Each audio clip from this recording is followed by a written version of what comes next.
dimanche, au stade de Kégué, lors du match de la 6e journée des éliminatoires de la phase finale de la CAN Côte d'Ivoire, les éperviers du Togo ont réalisé un exploit en dominant les requins bleus du Cap-Vert sur un score de 3-2.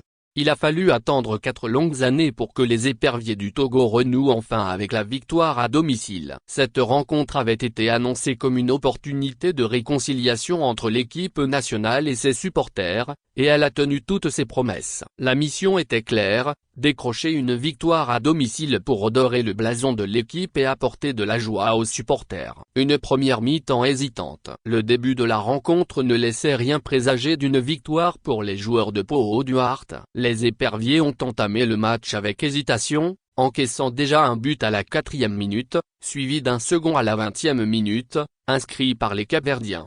Menés et bousculés sur leur propre terrain, les éperviers ont puisé dans leur orgueil pour se réveiller et entamer une contre-attaque. C'est Kevin Danquet qui a redonné espoir à son équipe en transformant un pénalty à la 40e minute, réduisant ainsi l'écart. Une deuxième mi-temps captivante. Au retour des vestiaires, Pau Haut-Duarte a apporté 2 changements décisifs. Un coup franc de Tchèque Marouf à la 77e minute a permis à Kevin Danquet d'inscrire son doublé, changeant complètement la donne du match. À la 87e minute, sur un centre de Tchèque Marouf, Ouattara Moutalabou, entré en jeu seulement 2 minutes plus tôt, a placé une tête victorieuse en 2 temps pour donner l'avantage au Togo.